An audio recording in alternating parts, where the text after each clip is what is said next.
Hello everybody and welcome back to the Bruce Scott Show. This is part 2 of the election special.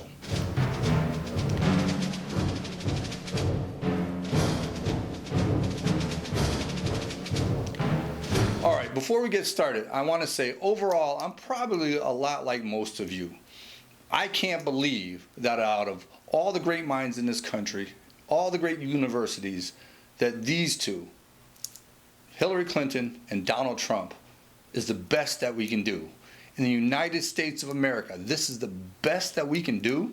And this is the best that you could, that the government, the U.S. government can come up with? Is the best that the U.S. government can come up with? All right, folks, sit back and enjoy the show.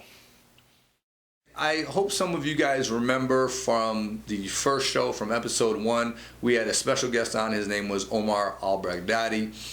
Unfortunately, he had some problems, let's just say, with an explosive device, and he was injured. I just wanted to give you an update, let you know that he is recuperating very well from his injuries. As a matter of fact, even though he's not a terrorist, which we're glad that he's not, we're going to still employ him here. We're going to have him as our Middle East correspondent. So please look forward to, later on in this segment, some correspondence from Omar al-Baghdadi.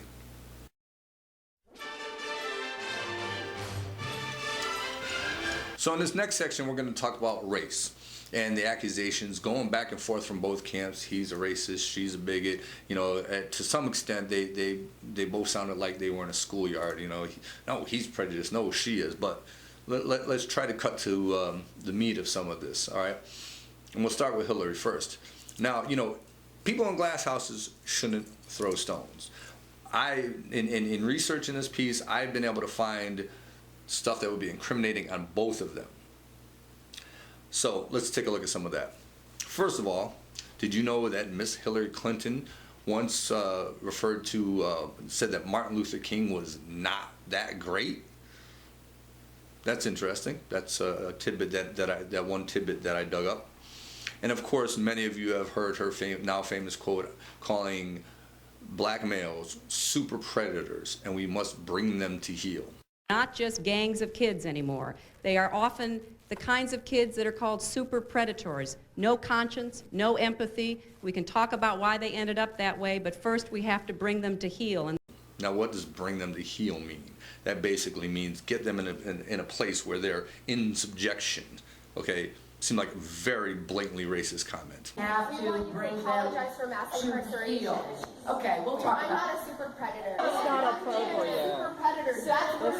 You want to hear the facts, you just want to talk. I know that you called black youth super predators in 1994. You know what? Nobody's ever asked me before. You're the first person to ask me, and I'm happy to address it, but you are the first person to ask me here. Okay, back to the issue.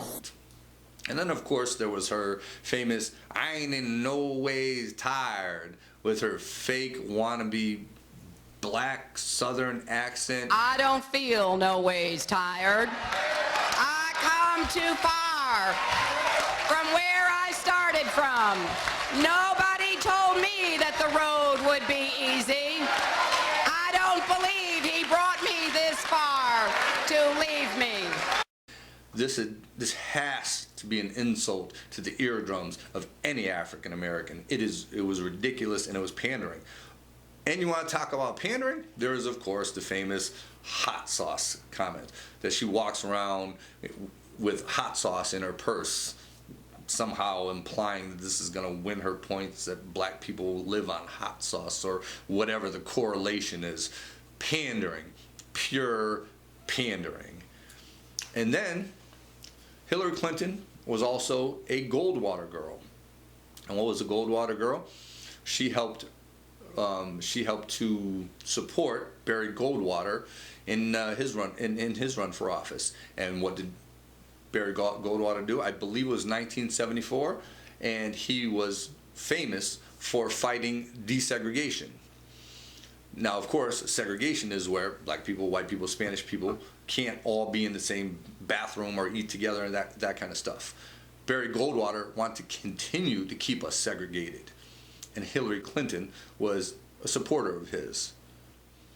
And then in July of 2000, she referred to one of Bill Clinton's aides Paul Frey as that blanking Jew bastard.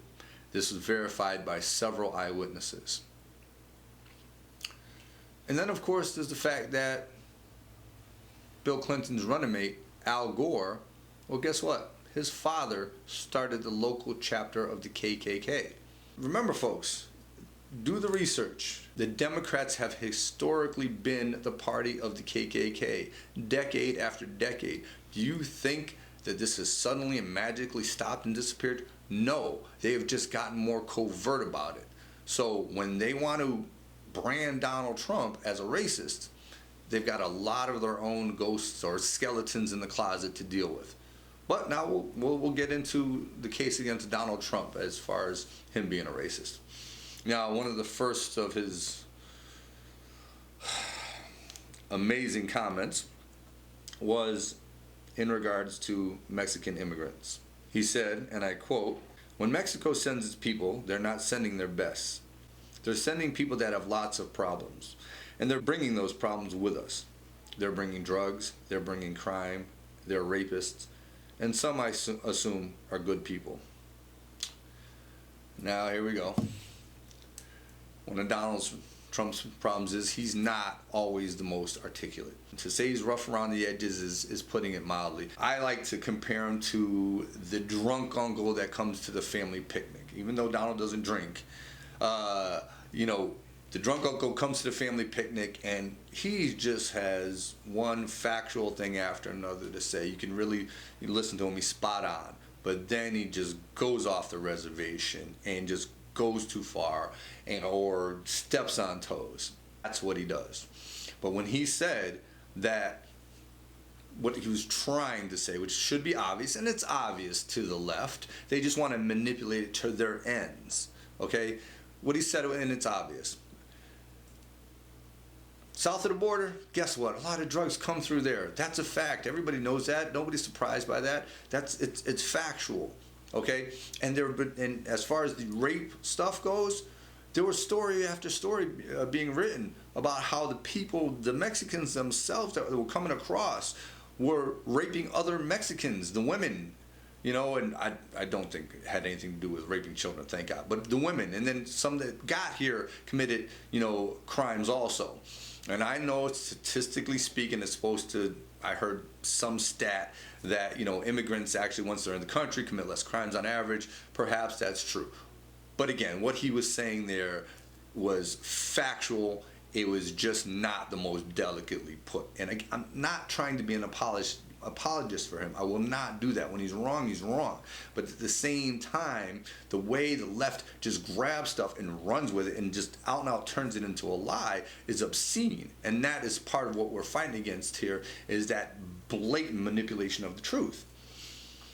All right, his comments on Judge Curiel, the Mexican judge. Now, we know he's an American-born citizen of Mexican descent, okay? But what Trump was saying was clear, and it was a valid point. Judge Curiel, who's very pro-Mexican and has, belongs to organizations like La Raza Lawyers, the Race of Lawyers, he's very pro pushing the Mexican agenda, helping Mexican, the culture in general, very proud of his culture, and so forth. Nothing wrong with that. Absolutely nothing wrong with that. But being that, strong with your culture and knowing that Donald Trump is running around saying he's going to build a wall and he's going to have Mexico pay for it and saying that, some Mexicans are committing crimes and that kind of stuff, I'd have in the back of my mind wondering, could that judge fairly preside over my court case? I think it was very fair. But what does the left turn it into immediately? Oh, he said that he can't preside over his case because he's of Mexican descent. That is not what he said. Now later on, interviewers kept trying to pigeonhole him and put him in that box, but that's not at all what he was saying. Anyways, I think I clarified that. Now the housing thing. They talk about he was sued some 30-odd years ago, not once but twice, for housing discrimination. Okay, understand this. I'm willing to bet dollars to donuts Donald Trump didn't have much to do with that at all. You have to understand, he oversees a multitude of businesses, okay? And I don't think he's able to get involved in the minute details of every single business. So now this comes to his attention that there was some kind of discrimination. He, first of all, was so ticked off by the accusations of discrimination that he filed a $100 million defamation of character suit against, I think it was against the city of New York, because he plainly wanted to make sure that people understood that he was not trying to discriminate. And then later on, they settled out of court, I believe it was. They settled the case, some monies were dispersed, and the situation was rectified. Like I said, he was not, I don't believe he was directly involved in the minute-to-minute of that situation. And look, if you're a businessman and you've got multiple businesses, people are going to make accusations that are false all the time. They can say anything, and they can make valid accusations too, obviously. But if you have a business of any kind for long enough, you're going to be accused of something. And then the thing, okay, now he made fun of, he attacked a Gold Star family. He did not attack a Gold Star family, okay? Mr. Khan came on, he gave his whole speech, the wife said nothing. While this was going on, I'm thinking, why isn't the wife saying anything? Light bulb went off in my head, said, she probably can't. That's their culture, folks, whether you want to buy it or not. Women are allowed to speak when they tell them they could speak, all right? And I had the same thought in my head. The only thing that happened with Donald was he had to go ahead and say it. Now, running for president, you should probably have some discretion as to some of the things you say. I get that. But when they want to characterize it as an attack on a Gold Star family, again, that is greatly twisting the truth. And then they had the nerve to call him racist for this attack. Let me explain something to you, okay? Islam is not a race. Being a Muslim is not a race. It is a religion, okay? So if he attacked it, then maybe he attacked the religion, but he didn't even do that. But again, there's a differentiation here. It is not a race. It is a religion. Get that right, people. Now, then you take a look at what I've noticed over the past month or so is all of the people coming out to advocate for him and saying that he is not a racist. Now, of course, and anybody can kind of come to his defense, but I think the significance is who these people are. First of all, Larry King. Larry King said that there was no way Donald Trump was a racist. He was very firm about that. You can look up the interview. They got it all over YouTube. And Larry King, as we know, he was a CNN legend. Okay? And then Geraldo Rivera, legend in his own mind. But he's an ardent Hillary Clinton supporter. And he also knows Donald Trump very well. And he said, and I quote, Donald Trump does not have a racist bone in his body. Omarosa Manigault, she was one of the big stars of the whole Celebrity Apprentice deal. She's the only person to appear on that program 3 times. And basically, he made her career. And this is a very, very strong black woman. And if she had any inkling Donald Trump was a racist, don't you think she would say so? I'll give you one better. One of the great civil rights leaders of all time, Reverend Jesse Jackson, in the 90s, thanked Trump for his years of service to the black community. I'm not exactly sure on that quote, but he very directly praised Donald Trump. Of course, there's the birther movement. And, Donald Trump did a lot in that regard, didn't let it go, kind of kept pushing it. But realistically, and as we all know by now, Hillary's camp is the first. Now, of course, they try to separate Hillary from it, that Hillary didn't do it and she removed herself from it as soon as possible. But Hillary's camp is clearly the first place where the birther movement came from. Additionally, Hillary's camp is the first one to put out pictures of Barack Obama in Muslim garb. So you can try to distance yourself from it all you want, but that that is a fact. And I'll leave you with this little piece of reasoning on the whole subject. What makes more sense in your mind? That the guy from New York that grew up in New York City, one of the multicultural epicenters of the world, is the racist guy? This same guy is the one that has had millions of construction projects. He has employed more black, Hispanic, Jewish men and women in his organizations than most people have, than most anybody has. Certainly more than Hillary has.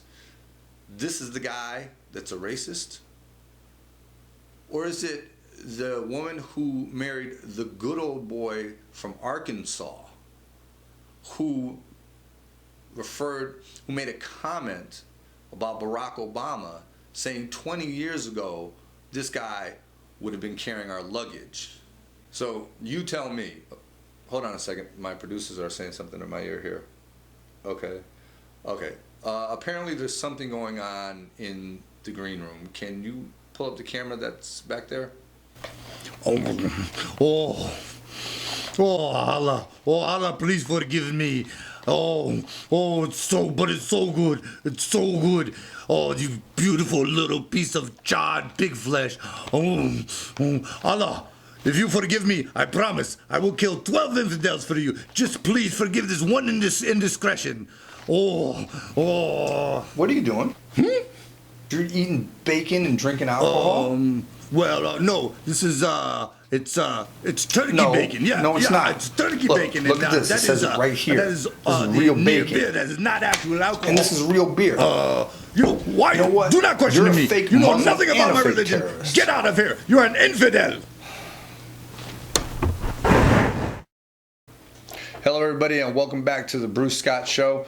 We're going to discuss, as I promised, I'm going to do a brief highlight of the first presidential debate and the vice presidential debate. I'm only going to skim the surface, though, because we're a little bit late in getting this video out. And I'm also going to include some of the latest breaking developments, because there's just information coming in and crazy stuff going on. This is obviously a wild election cycle. So let's get it started. Now, as far as the first presidential debate, I'm sorry, but there was no movement on the dial. You know, I've listened to many programs and I've seen the polls, and Hillary won. You know, I would have no problem admitting if Hillary won. You know, I really want to be as fair as I can about these situations. But there's no way she was a clear-cut winner, and to see the polls and the pundits talking about Hillary winning is just further evidence of pure media bias. Now, you know, it was kind of a thing. Trump did what he does. Hillary did what she does. She was very rehearsed, which there's nothing necessarily wrong with that. I think Hillary did unravel him a little bit with the Alicia Machado angle. He seemed a little unnerved by that. I just can't believe that she had the audacity to brought this up and try to use this and bring up the topic at all of how Trump treats women. Now, we've seen, you know, many things, and, you know, some of the things he said and done, absolutely questionable. But for this woman to be able to bring this point up is the height of gall. This woman, who takes hundreds of millions of dollars from the Saudi government, the government that is 100%, well, nearly 100% Muslim, and the way they treat their women in that religion and in that country is absolutely a shame. So, and of course, we also know how she enabled Bill to do his Wild Bill thing, and even there's a lot of evidence towards her aggressively going after these women. So for her to fire the first shot over the bow, if you will, towards Trump at his treatment towards women, absolutely, it was absolutely, I'm drawing a blank again. It was typical Hillary Clinton hubris. But like I said, overall, you know, it kind of was what it was, kind of a debate.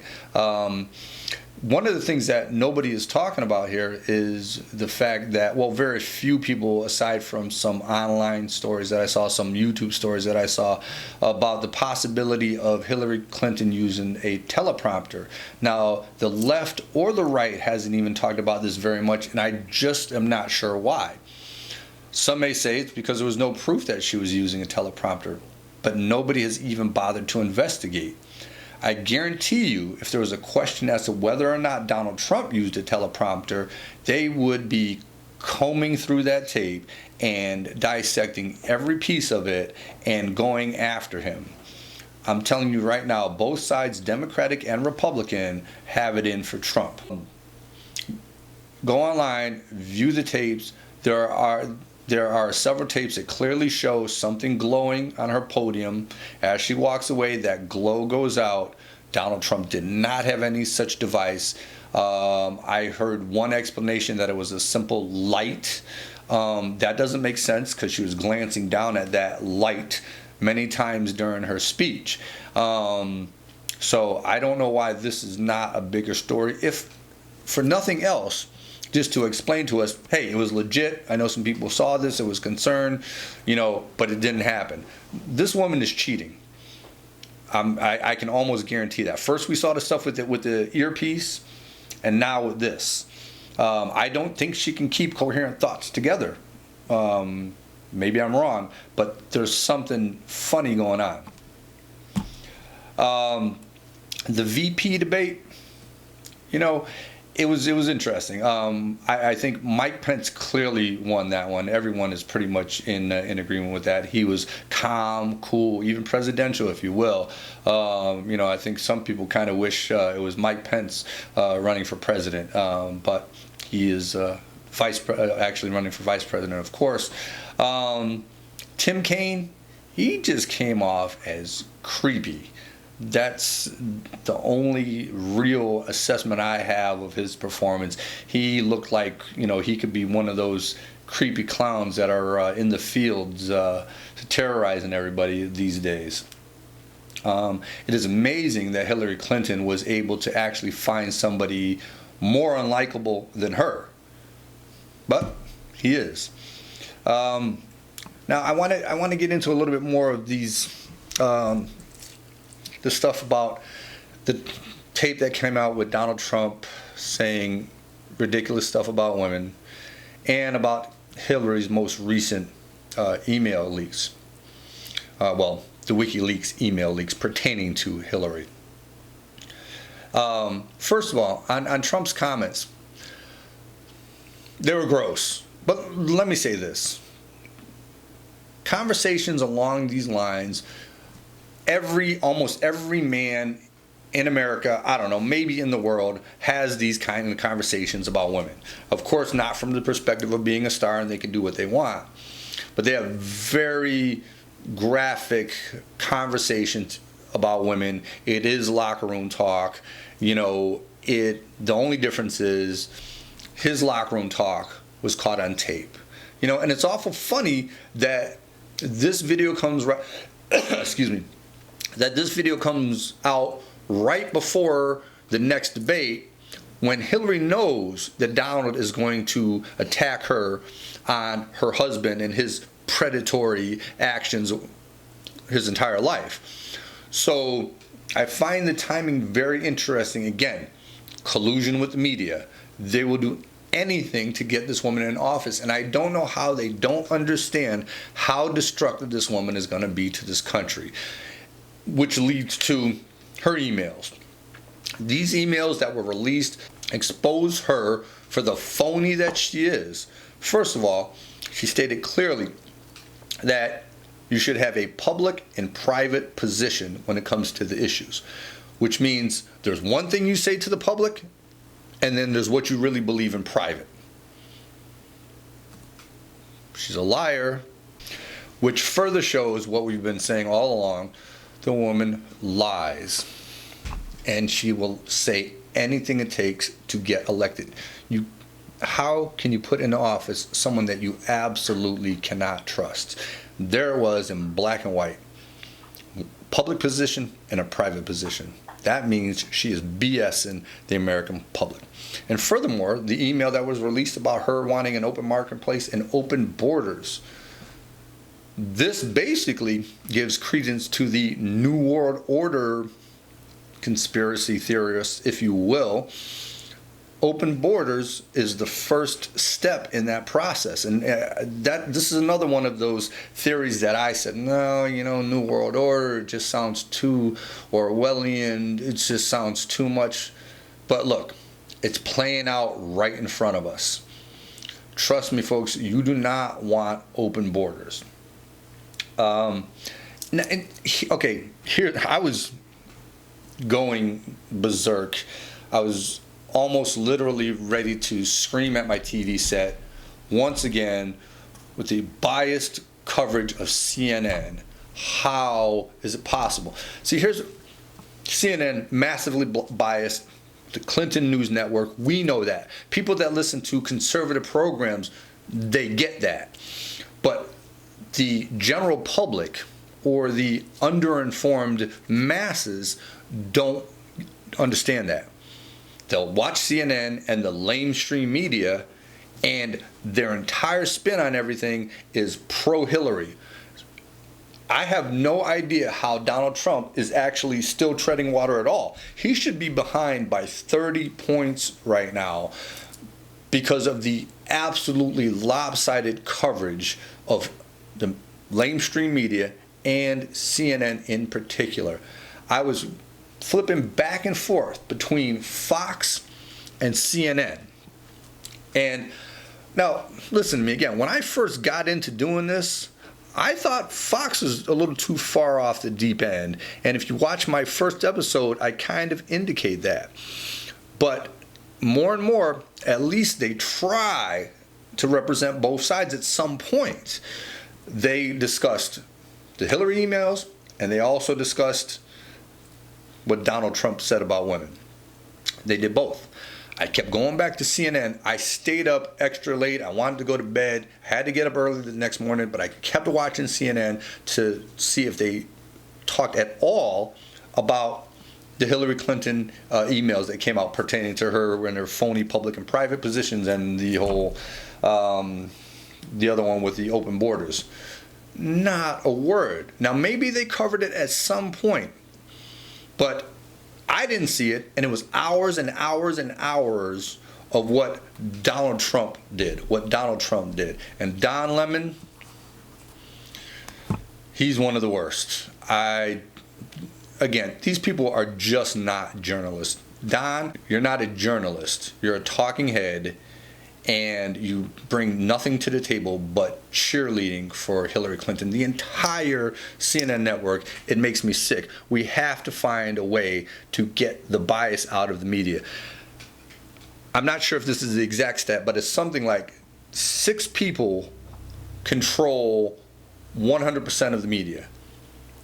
That absolutely assures the fact that you just are not going to have a bias-free media. And then, what does Hillary Clinton do? What are in the left, in general, the Democratic Party? They start blaming the Russians for these leaked emails, when there is no evidence the Russians had anything to do with this. This is extremely dangerous. You have to understand, at some point, if this monster, Hillary Rotten Clinton, gets into office, she's going to have to deal with the Russians. And how will she be able to gain any purchase with them when she consistently, well, not consistently, how is she going to gain any purchase with them when she's lying just so that she can ensure she gets into office? Do you think that Putin and company over there is not going to remember this? They're already ticked off about it. This woman is willing to put our entire country in jeopardy just so she could get into office. This woman is a monster of the first order. And any of you that are stupid enough to vote for her, here's the thing. You're gonna get what you deserve. But the problem is, we're all gonna get what you deserve because you put her in office. You know, and those of you that are loony enough to vote for Gary Johnson, those, you might as well just be voting for Hillary. So anyways, that's my assessment of the first couple of debates and what I have to say about these recent developments. You know, you want to try to pin Trump to the wall for making some ridiculous comments, but Hillary, your husband was probably a rapist, and at the very minimum, a serial cheater. You have the audacity to attack Trump on these issues. Now we're going to connect a call with this gentleman's going to be a special contributor to the program from time to time. His name is Jack Parker. He's a former U.S. Marine with a top secret security clearance and a PhD candidate. What did you think of the first debate? Well, I was pleasantly surprised. I thought Trump did better than I expected. I think better than most people expected. I think he was able to demonstrate for many people who had doubts about his ability to come across as presidential. He did very much. He was very much able to do that. I think he was able to demonstrate to people that he could be professional, he could speak well, and he could defend his positions. Okay, well, now your opinion differs greatly from the general consensus. I mean, if you listen to a lot of the mainstream media and other outlets, a lot of people are of the opinion that he fairly soundly lost the first debate. How do you see it so differently? Well, I actually don't think I do see it any differently than anybody else. I think if Hillary Clinton had a coronary and dropped flat on her face on that stage that night, they still would have said she won. I mean, I think Trump was able to demonstrate that he could defend his position. The mainstream media is not going to give him any opportunity to. They're not going to give him a chance to claim that he won any aspect of that debate. But I think a fair-minded person who doesn't have any bias will say that he did a pretty good job, especially somebody who's not a politician, who's an outsider, who hasn't had really much experience debating except for the primaries. And he held his own, of course, against 12 other opponents, and I think he did very well. Yeah, I agree. I think he had a better overall command of the facts. I don't think he necessarily won the debate, as I stated earlier, but he had a better overall command of the facts. Now, one of the problems I did have with Trump's performance in that debate was I thought there were several opportunities that he could have really pounced on her. She left herself exposed several times, and he didn't take advantage of that. That's absolutely true. I would agree with that. I think he had a number of missed opportunities to cross-examine her, and but I think he has almost an unlimited amount of material he can work with as far as criticizing her. There's so many areas that he could attack her on, and he just went after he just went after the ones that are probably most prevalent in his mind. Plus, of course, the moderator was managing the conversation very much so. He asked Trump many, many difficult questions where he asked her very few, if any. So he spent a lot more time on the defensive, I thought, between him and the moderator than actually in defense of Clinton. Yeah. Now, of course, we're heading into the next debate. While I have you on the phone, my producers screened this call, of course, and they found out that you told them that you have former military experience and have actually handled classified materials yourself. Is that correct? Yes, it is. Okay. So I'm glad I got a chance to talk to somebody who actually has some experience in this kind of scenario. Now, if you can you relay the story to us that you told our producers when you were in the Marines and you had an occasion to handle some classified material? Well, I was in the service. I was a cartographer, and I was given access to top secret material only for the purpose of producing the maps I was working on. It was given to me on a daily basis, and at the end of the day, I was required to turn it back over to the person in charge of managing that material. One day, I forgot to bring it back to the vault where it was kept, and instead, I put it in my pocket and forgot about it. And I was talking to my commanding officer, who was a major, and when I pulled something out of my pocket, he noticed I had this document in my pocket, and he was very, very hard on me, and he yelled at me, and he threatened me that if he wanted to, I'd be locked up for a year for having that information just in my pocket. So he made me understand the importance of securing this kind of information. So, of course, if anybody had done any fraction of what Hillary Clinton did, they'd probably spend a good 10, 20 years in Leavenworth. But so that's it. Yeah. So let me get this right. You had one document in your pocket, and it was securely, in your pocket. Probably not the best place for it, but you had it on you. It was one document, and he threatened you with time in a military type prison just for not properly securing that one document. That is correct. Yeah, just one witness, one document, wasn't disclosed to any other parties whatsoever. But the fact that I had not properly managed it myself, I was guilty of, I could have been convicted of a crime with classified material, and I could have gotten about a year in prison for it. But here we go. Hillary Clinton running for the office of the United States President, the commander of the free world, massively mishandles multiple classified documents, has an unsecured server, and she absolutely gets a walk. How do you feel about that as being, you served our country? This gentleman is a former U.S. Marine. You served our country, and this lady gets a walk, and you understand the importance of securing classified material. What do you think about the fact that she just got a complete walk? Well, it just shows the heights of corruption in our government, for one thing. It shows that she is above the law, and it's sad to see that in our country, that someone can do something of this magnitude and basically get away with it, when people who have committed much lesser offenses, either wittingly or unwittingly, in my case, they still would receive very, very harsh punishment for it. And it also shows the cavalier attitude that people in our government feel about how we secure our information, and that they don't really consider the dangers that are inherent in not managing this information properly. So people got to make a decision. I mean, the people have to decide what they want for our future. They want somebody who has a completely cavalier attitude towards this kind of thing, as far as keeping our secrets secret. Right. Not to cut you off, but doesn't this set a dangerous precedent? Now, if she gets a walk, she already got a walk on this. So now the next Secretary of State or the next president or what have you, if this is already the standard and she's gotten away with it, don't you think this sets a dangerous precedent for the future Secretary of State and other people in the government handling classified material? I would imagine that people could claim the Clinton option in their defenses if they were getting in trouble for this kind of stuff. That's good. The Clinton clause. The Clinton clause, they can make a claim that since she used this argument of the fact that they said that she was said it was said that she didn't mean to do this, she didn't have the intention in doing this. So therefore, she shouldn't receive the punishment. And if that's the defense she used, I can't see why people can't apply it for their own cases. On the issue of intent, there's a whole lot of ways that there was enough on her to prove intent. You're not going to come out and say, well, yeah, I intended to subvert the government and let this information come out.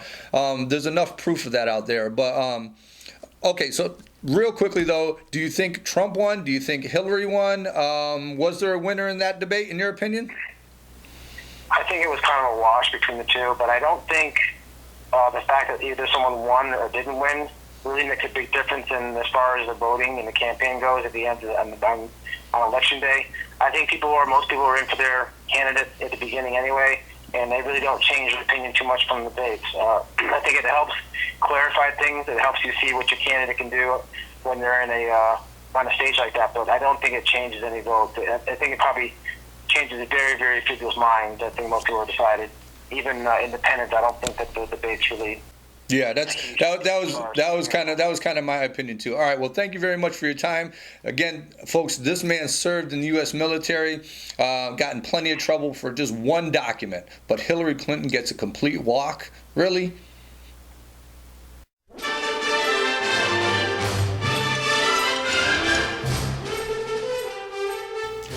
All right, folks, in this next segment, we're going to get in the unthinkable concept that the Clintons or the Clinton political machine could possibly even be involved in murder. And I feel some eyes rolling out there already. And I was among them initially. But again, take your time, do some investigation, and then some of the stuff takes on a little bit of a different view. So we're going to delve into that a little bit right now. What I'm going to do is I'm going to talk about the most recent cases that seem to pertain. And then I do advise that there are some great videos out there on YouTube that have a ton of video and information on this, and they go into it in depth. We're not going to do that here. There is just so much to cover with this election. There's just so much flying around. That's why I'm skimming over some of it, but we're going to get to the meat of these 3 or 4 cases right here. And I want to start out first of all with Victor Thorne. He literally wrote the book on Mr. Clinton's escapades with his sexual liaisons. That was one book. One was his connection possibility to the drug trade, which is mind-boggling, and the other one to murder. And so ironically what happened to Mr. Thorne was he was recently found dead, and they said it was suicide. Now you're going to notice a common thread with these situations here. Almost all of these guys that were murdered or suicide, everything was done with a gunshot to the head. It was all, that's one common thread right there that makes you kind of wonder just a little bit. But now the one thing of note that doesn't make sense was, why would Victor Thorne kill himself right now at a time like this, when it's the height of the craziness with the Clintons and the Clinton campaign and that kind of thing? I mean, he wrote the book on these things, literally. You think this would be an absolute pinnacle of interest to him, and all of a sudden he just wants to kill himself. I don't know if that makes a lot of sense.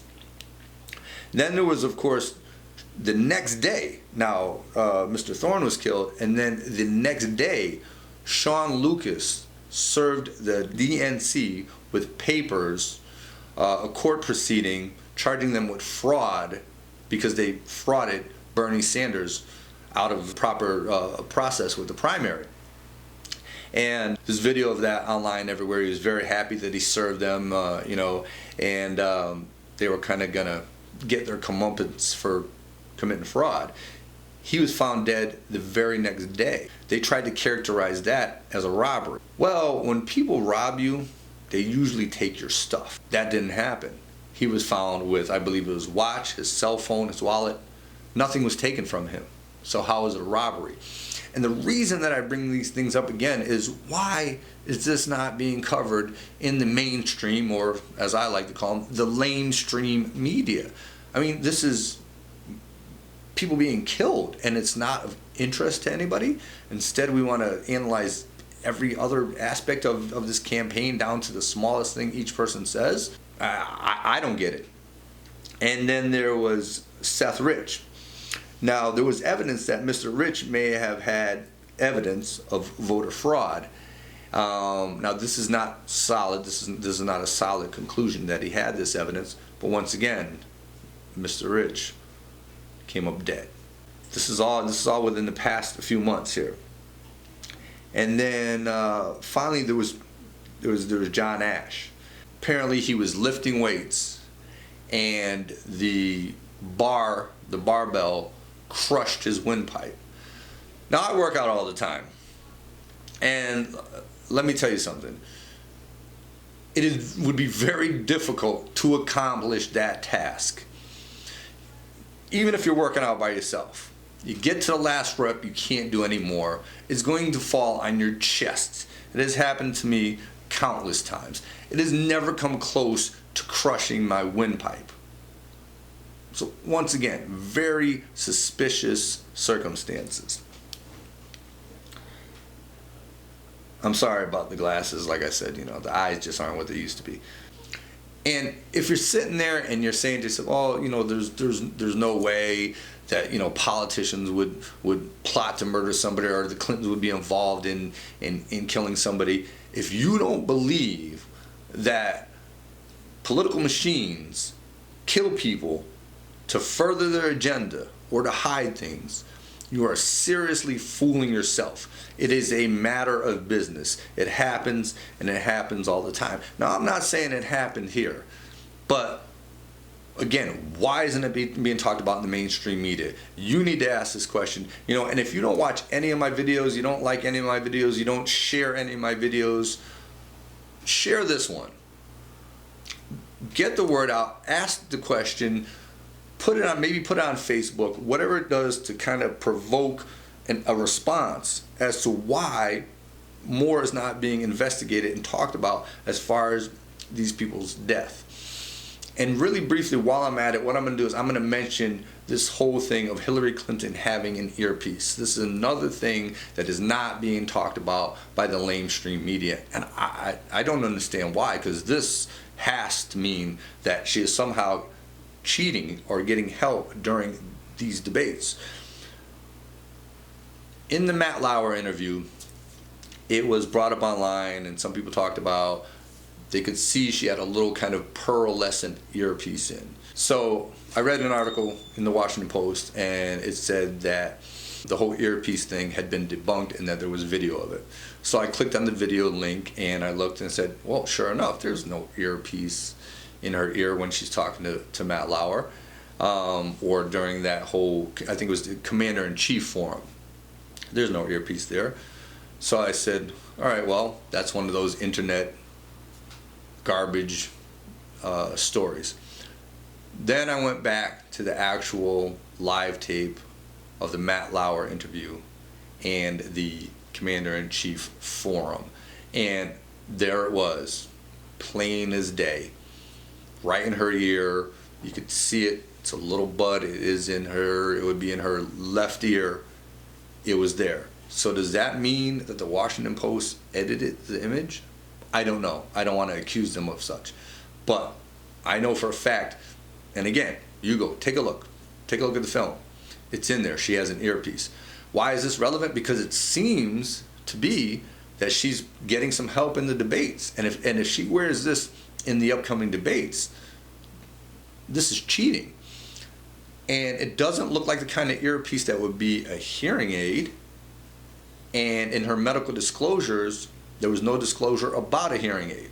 But nobody's talking about it. The left media is not talking about it. The right media is not talking about it. And I think it's something that, if it's true, we need to be aware of it.